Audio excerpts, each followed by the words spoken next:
Yo yo yo yo yo, halo semuanya, gimana nih kabarnya lur? Semoga dalam keadaan sehat dan mood yang baik-baik aja ya lur ya. Jadi kali ini Mimin bakalan ngelanjutin Donghua series yaitu Soul Land 2 The Unrivaled Tangsek. Dan buat teman-teman yang mungkin baru gabung, Mimin saranin untuk nonton bagian sebelumnya dulu, linknya ada di deskripsi. Sebelum kita lanjut, bolehlah ya untuk di subscribe tipis-tipis agar kalian tidak ketinggalan video-video berikutnya. Oke, nggak usah berlama-lama lagi, siapkan kopi, luruskan kaki, hormati gurumu, sayangi temanmu, cintai pacarmu, itulah tandanya kita masuk ke intro. Let's go.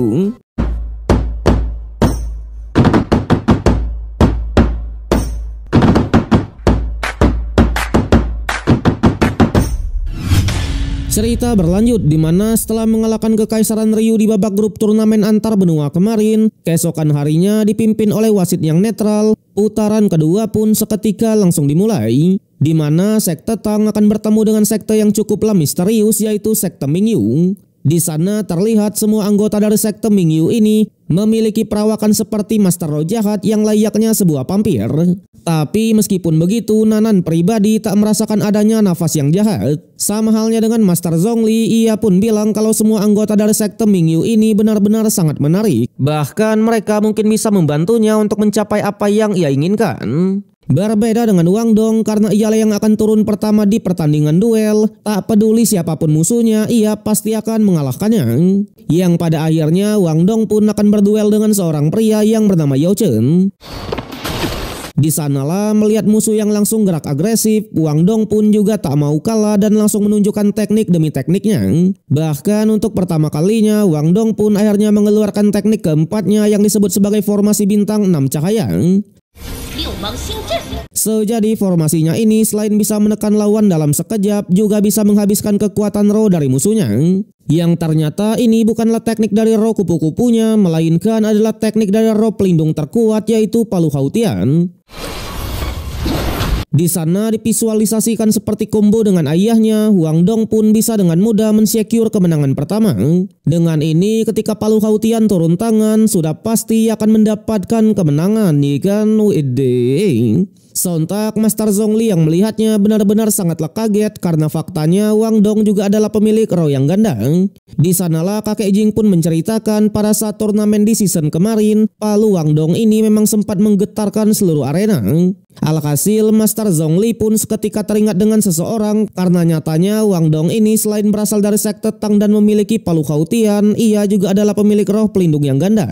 Sedangkan di arenanya kali ini seseorang yang bernama Ade lah yang turun ke arenanya. Di mana berbeda dengan rekannya tadi, Ade ini juga langsung mengeluarkan teknik keempatnya yang disebut sebagai cahaya kelelawar kegelapan. Sontak dengan cepat Wang Dong pun menggunakan teknik cahayanya untuk mengcounter serangan itu. Tapi sayangnya di saat itu juga lah Ade langsung mengeluarkan serangan mentalnya dan berhasil membuat Wang Dong pun oleng. Bahkan di sanalah ia pun langsung menggigit Wang Dong dan berhasil memberikan serangan yang telak. Namun sayangnya alih-alih dinyatakan menang, Ade sendirilah yang terkena serangan balik karena katanya darah Wang Dong ini tidaklah sederhana. Dan benar saja semua meridiannya pun seketika langsung hancur dan dinyatakan lumpuh total. Dengan ini Wang Dong pun lagi-lagi mensecure kemenangan kedua. Sontak hal itu membuat kaptennya pun sangatlah marah dan langsung menyerang Wang Dong diam-diam. Untungnya Yu Hao dan semua jajaran dari sekte Tang langsung bergegas melindunginya. Bahkan wasit pun juga bertindak tegas dan langsung menyatakan kalah kepada kapten tersebut. Alhasil skor pun dengan cepat menjadi 3-0. Tentunya layaknya wasit yang adil, ia juga mengingatkan Yu Hao untuk tidak menyerang musuhnya juga. Sedangkan untuk pangeran melihat pertarungan yang cukuplah misterius barusan, ia pun sedikit meminta penjelasan kepada kakek Jing. Sontak kakek Jing lah yang menjelaskan kalau 1000 tahun yang lalu sekte Tang sangat terkenal dengan racun dan senjata rahasianya. Tentunya ia pun beranggapan kalau darah dari Wang Dong ini juga pasti mengandung sebuah racun. Tapi berbeda dengan Master Zhongli, menyadari kalau kelelawar bisa menghisap semua racun, ia pun beranggapan kalau darah di tubuh Wang Dong sudah di luar perkiraan mereka semua. Kemudian pertandingan pun berlanjut lagi, di mana Xiao Xiao lah yang akan turun ke arenanya. Di sana ia pun juga berhadapan dengan seorang cewek yang bernama Xin Yuyu. Di sana untuk Wang Dong, ia pun masih tak mau mengatakan soal darah di tubuhnya dan mengatakan kalau ia juga tak tahu apa-apa. Tapi yang sudah pasti paman pertama dan keduanya lah yang telah memberikannya bahan pusaka dari kecil yang mungkin mempengaruhi darahnya ini. Tapi di sana Yu Hao yang melihat pertarungannya seketika menyadari kalau sekte Mingdu ini selalu berniat melukai pemain mereka. Di sanalah ia pun sadar kalau sekte Mingdu pasti sudah bekerja sama dengan Kekaisaran Ryu untuk memojokkan sekte Tang ataupun Akademi Shrek. Tentunya mereka tak heran sama sekali kenapa bisa satu grup seperti ini, karena faktanya tujuannya supaya sekte Tang dan Akademi Shrek saling menghancurkan. Sedangkan di arenanya pertarungan masih sangatlah sengit, di mana keduanya sama-sama tarung agresif dan memberikan serangannya masing-masing. Tapi sebagai murid pribadi dari Tetua Xuan, Xiao Xiao pun langsung membuktikan diri dan berhasil mendapatkan poin keempat.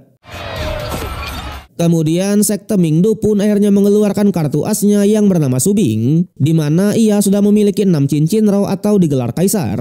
Di sanalah tanpa basa-basi lagi, Subing pun langsung menyerang dirinya sendiri dan berubah wujud menjadi monster ular anakondanya. Sontak mereka pun lagi-lagi sangatlah kaget karena memang teknik seperti ini seharusnya hanya bisa digunakan oleh Master Roh digelar Sense atau 7 cincin roh. Yang ternyata doi bisa melakukan ini karena bantuan dari alat pemandu roh yang sangatlah canggih. Tentunya tak lain dan tak bukan adalah alat pemandu roh dari Kekaisaran Ryu. Alhasil Xiao Xiao yang sudah kalah dari segi kekuatan, kali ini ia pun mulai dibuat tersudut. Tapi again Xiao Xiao menolak untuk menyerah dan mengeluarkan teknik keempatnya yang disebut sebagai segel tripod, di mana dikatakan kalau tekniknya ini bisa menekan kekuatan musuh sebesar 30%. Tak hanya itu, Xiao Xiao juga langsung mengkombokannya dengan teknik guncangan tripodnya. Tapi sayang ketika berhasil memberikan serangan yang cukuplah telak, Xiao Xiao malah memutuskan untuk menyerang. Bahkan sekte Tang langsung menyerah di pertandingan duel dan lanjut saja ke pertandingan tim. Dengan ini skor akhir pun menjadi 4-7 atas kekalahan dari sekte Tang. Namun meskipun begitu, ini adalah sebuah strategi, di mana karena Ade tadi sudah cedera parah dan tak akan bisa mengikuti pertandingan tim, jadi selama sekte Tang bisa memenangkannya, maka mereka akan mendapatkan 5 poin dan mengubah skornya menjadi 9-7. Dengan ini jika rencananya berjalan lancar, sekte Tang lah yang tetap memenangkan pertandingannya. Alhasil kakek Jing pun lagi-lagi sedikit memuji taktiknya ini. Tapi yang perlu ia tegaskan kalau sekte Mingdu berbeda dengan musuh lainnya, di mana mereka tidaklah menyerah sama sekali dan tetap akan bertanding meskipun hanya dengan 6 orang saja. Dengan ini pertandingan pun kembali berlanjut lagi. Yang sudah jelas dengan kerjasama dan keunggulan orang, sekte Tang sangatlah mendominasi pertarungannya. Tapi meskipun begitu, sekte Mingdu juga memberikan perlawanan sengit dan menunjukkan kerja sama yang epik. Sampai senior Chaito pun menunjukkan alat pemandu roh mata ketakutannya. Sejadi mata ketakutan ini bisa melayang dengan ketinggian 100 meter, di mana dalam 10 detik alatnya akan menembakkan sebuah laser yang mematikan yang bisa menghasilkan sebuah ledakan ataupun sebuah bakaran. Di sanalah kakek Jing pun mengakui kalau bakat dari senior Chaito ini bahkan jauh lebih tinggi daripada Yu Hao. Sama halnya dengan pangeran, ia yang melihat senior Chaito langsung merasakan aura yang sangatlah familiar. Sedangkan di arenanya, sekte Tang lagi-lagi sangatlah mendominasi dan berhasil menyingkirkan satu persatu pasukan musuh. Sampai menyadari kalau Yu Hao lah komando dari strategi mereka, kapten dari tim musuh pun memerintahkan untuk mengincar Yu Hao terlebih dulu. Tapi sayangnya hal itu sia-sia dan tetap bisa di-counter oleh para pasukan dari sekte Tang. Bahkan dengan ini di arenanya hanya menyisahkan kaptennya saja. Namun meskipun begitu, kapten tersebut juga menolak untuk menyerah dan akhirnya mengeluarkan alat pemandu roh yang sama seperti Ade tadi, di mana ia langsung berubah wujud ke mode monsternya dan bersiap untuk menghancurkan semua pasukan dari sekte Tang. Di sanalah kakek Jing pun mengakui kalau sekte Mingdu memang sudah mendapatkan bantuan dari Kekaisaran Ryu. Tentunya ia pun penasaran bagaimana sekte Tang akan menghadapi situasi seperti ini. Tapi sayangnya episode yang kali ini harus berakhir sampai di sini. So, bagaimanakah kelanjutan dari King Yu Hao? Kalau kita lihat dari preview episode berikutnya, di sana Yu Hao dan senior Chaito pun kembali mengikuti turnamen bawah tanahnya lagi. Selain itu, di turnamen antar benua, kali ini Akademi Shrek lah yang harus menghadapi amukan dari tuan rumah yaitu Kekaisaran Ryu. Tapi sayang, kita harus menunggu sampai minggu depan untuk mengetahui kelanjutannya. So, terima kasih untuk semua yang sudah menonton. Sampai jumpa di konten berikutnya.